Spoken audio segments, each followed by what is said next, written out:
Chinese interest in Australian residential property is booming. The latest survey shows that in New South Wales, 1 in 6 new homes are sold to foreigners. While some welcome the new market, others fear it's pushing up prices and making it even harder for local first home buyers. Tracy Bowden reports.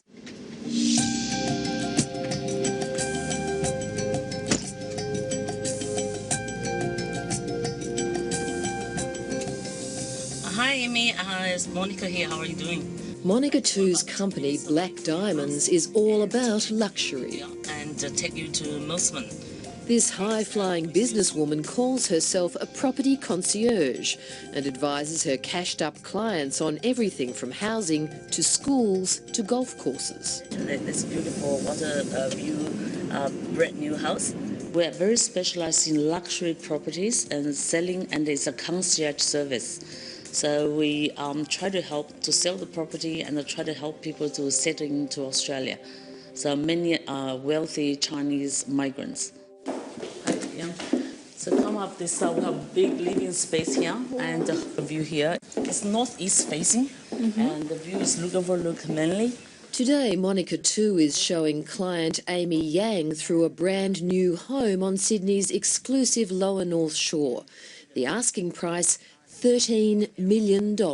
If you look at the swimming pool, it's like 30 meters. And so actually we have a gold plate on the swimming pool. It just represents some quality of the property. It looks beautiful. It is very beautiful. And probably 80%, I would say, of my clients who have already bought the house, and they are developers themselves in China. So when they walk into a property, straight away they can tell the quality of the property. I decided to move family here for the education and for the lifestyle. And this is just a beautiful place to be. I want to take you through to have a look at the master bedroom. Amy Yang has been living in Australia for 3 years.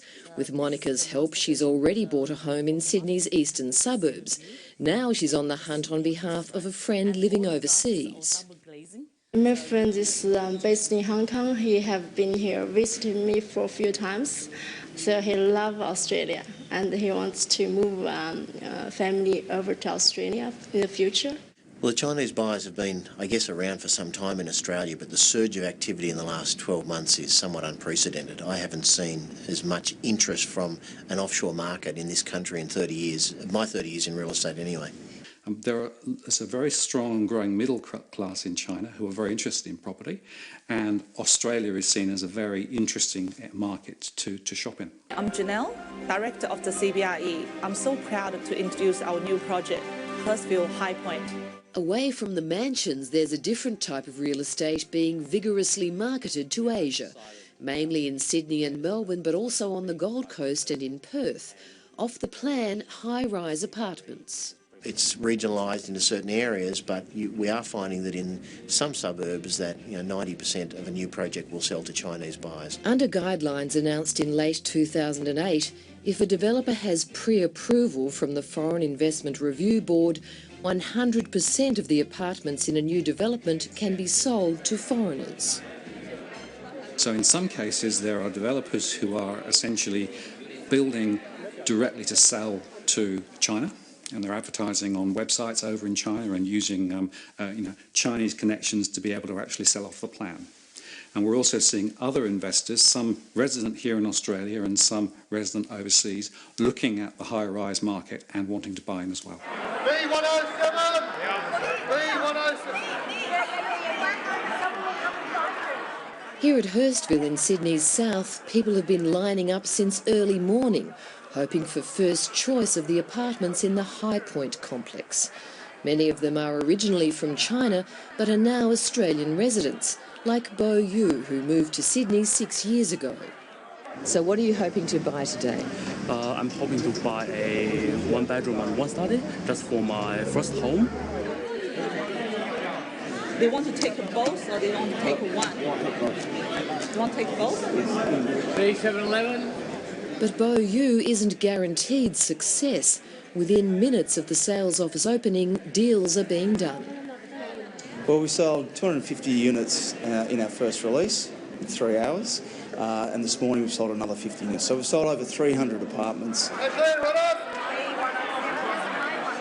You've got first-home buyers, strong in the market at the moment. Probably 60% owner-occupiers, 40% investors we're finding at the moment. C312. Real estate companies are expanding their services to cater to the emerging Asian market.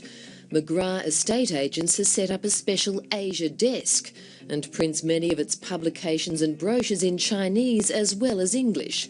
But not all agents are so enthusiastic. Why would we sell off the farm, if you like, or so to speak, or sell off the city if we don't need to? I mean, it's not like we're struggling for people to buy these properties because we've got an undersupply, is what all the associations keep telling us. Sydney buyer's agent and author Patrick Bright refuses to help non-residents find property here. The reason the developers and that are chasing foreign buyers, be it wherever they're from, is because they can get a higher price. I mean, why would you go to the effort of trying to sell a local development internationally if you could sell it to locals at the same price? So obviously they're getting more money for it. So we're seeing prices shoot away. First-time buyers aren't able to get on the wagon simply because they can't afford to get in, and they might be saving hard, but they're now seeing prices slide further up the scale. Oh, done. There we go, sir. $1,200,000. Finance analyst Martin North says there is simply not enough residential property available in Australia. Second call at 8:30.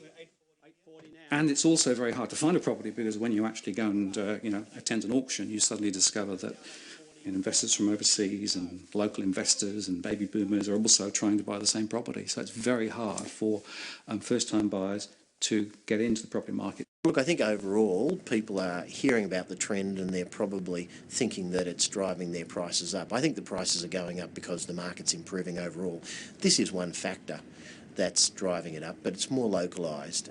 It's not really a major significant contributor to the overall market. It's just one piece of the puzzle. My day is crazy, but I love it. If you look at this marble piece... Property concierge Monica Tu says business is booming and she can't find enough mansions for her wealthy clients.